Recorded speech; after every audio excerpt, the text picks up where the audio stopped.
Good morning students, welcome back. In our previous class we have started the topic of grammar section, that is modals. Now we have already completed few topics, means few points, few modals of this topic. So today we are going to continue the remaining points of this topic. Let's see. So very first let's take the revision of our previous video. What is modal? So basically the definition of modals is, modals are the helping verb. Remember one thing, modals are the helping verbs which express moods and notions. Which express the moods and notions. Notions means concepts. Now modal verbs have only one form. This is the most important, that the modals verbs have only one form. They have only one form. They don't have ing or ed forms. Okay, this is the most important. Whenever we are using can, could, we never use ing in this word or ed in this word. So they don't add s or es to the third person singular form. Understood everyone? They always come alone. We never use s or es or ing or ed in the modals. Understood? So in our previous video we have already completed, read, and the uses of, we have done the uses of these modals, that are can, could, may, might, shall and should. So today we are going to continue the rest and the remaining modals of this topic. Okay, let's see. Today we are going to read about the will. So will is the modal, and the uses for this is for in the future. As we all know, we use it in the future, but it never shows the futurity. Whenever we use will, it always shows that determination. In a common sense we use in the future, but in the determination we use will with the I and we. Understood? And for the habit, okay, very first see the example for the future. They will leave tomorrow. It means they will leave tomorrow. Tomorrow they are going to leave. Next, for habit, it shows for habit also. Whenever there is a sense of habit, we use will. She will sit up the whole night. Okay.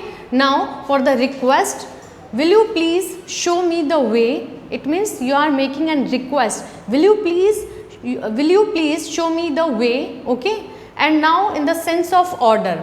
Okay. Now here, will you keep quiet? It means I am giving a command and order, that will you keep quiet? Understood? For promise, I will teach you the guitar. Here you are making a promise that I will teach you a guitar. I am going to give the lessons of guitar. And for next one is for warning. Okay, in the sense of warning, in the sense of threat, you can use will. Let's see the example. I'll teach you a lesson. Okay, this is not the promise. It means it's a kind of threat, that come out outside of the class, then I'll teach you a lesson. Okay, it means you are giving a threat. It's a kind of warning. Understood? Now for the determination, we use will in the sense of determination. See, I will not surrender. It means there is we are talking about a soldier, an army person. He is saying that I will not surrender. मैं surrender नहीं करूँगा. It means he is determined. And the next one is possibility. You will miss the train. It means there is a possibility, if you are not in the time, you will definitely miss the train. Understood? So these are the function of will. Now would. We use would in the sense of desire. Okay, I would like to have a cup of tea. Okay, यहाँ पे हम desire के लिए I would like to have some cup of tea. And for determination also we also use would.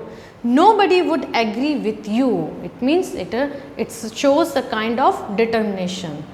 And next for invitation. If you are going to if you are going to invite someone, you can use this modal. Would you like to have cup of coffee? It's kind of invitation. Or we can say this sentence shows the offer also. In the sense of invitation, we can say now I would like to invite Mr. this and this to recite or something, say something. Okay, so whenever we are going to invite, we use this. Okay, I would like to invite this person on the stage. Understood? Now the next one is for habit. See the example of habit. My father would bath in pond. Understood? This is the habit of his father, that his father would bath in pond.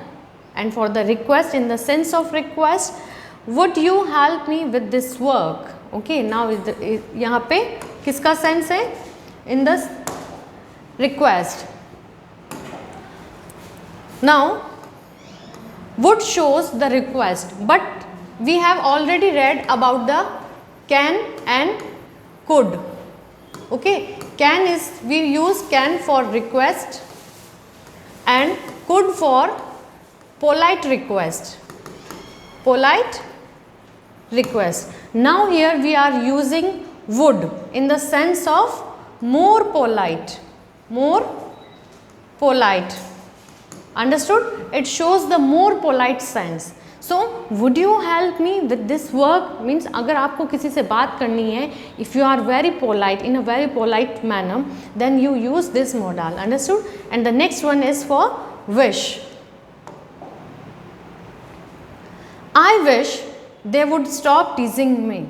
Okay, now there is a wish. Understood? So, these are the functions of the will and would. Now, the next one is must. And the function of this, certainty. You must come before sunset. Okay, it's for certainty. Enquire. We use must in the sense of enquire. Must you go now? Okay. For the promise also, I must be loyal to my country. In the sense of promise, you can use must. I must be loyal to my country. And for determination, we also use must. See the example, I must pay up my debt. Okay, it means you are determined to pay your debt. Next one is, when you are definite. Okay, every man must die. This is the definite thing. Okay, this is the, okay, every man must die. So this is one is the definite. And for the obligation, Khush must finish his task. Okay, it means there is a obligation sense in this sentence. And the last one of the must is prohibition. You must not smoke. It means you are strictly, आपको मना किया जा रहा है that you must not smoke. Understood? And the next one is ought to. Duty. We use ought to in the sense of duty. You ought to help the poor. It means it is your duty that you must help the poor and needy person. And in the sense of possibility, we also use ought to. See the example. He ought to have reached the airport by now. It is in this sentence there is a possibility. Understood, students? Now the next slide is about dare. Now the functions of dare is, very first we can use dare as a principal verb. Principal verb means as a main verb. We can also use dare as the main verb also. See the example as the principal verb of dare. I dare you. Okay, dare, we use dare in the sense of courage and challenge. Means आप show करते होगी. There is a sense of courage and challenge. So I dare you. As a principal verb, we use dare in this sentence. And we can also use dare as a auxiliary verb, as a modal. Okay, so he dare not to tell me lies. So in this sentence, dare is a modal and tell is the main verb. Okay, and this is the main verb. So in this sentence we use dare as the principal verb, and in the next sentence we use this as a auxiliary verb. So this is the auxiliary verb modal. Same for the need also. We use need for the principal verb also and auxiliary. So see the example. I need your help. I need your help. Okay. So here we use help is I need your help. So in this we use as a main verb. Okay. And in the next one we use need as a auxiliary verb. Understood? Now used to. The penguins are used to cold climate. Okay, now they are used to, they are habitual, used to say means they are habitual. Okay students, understood? So this is your modals. Now we are going to end this session. Okay, your modals are completed. So keep practicing, read all the points which we have done in video classes, in the Zoom classes. Okay, thank you all of you.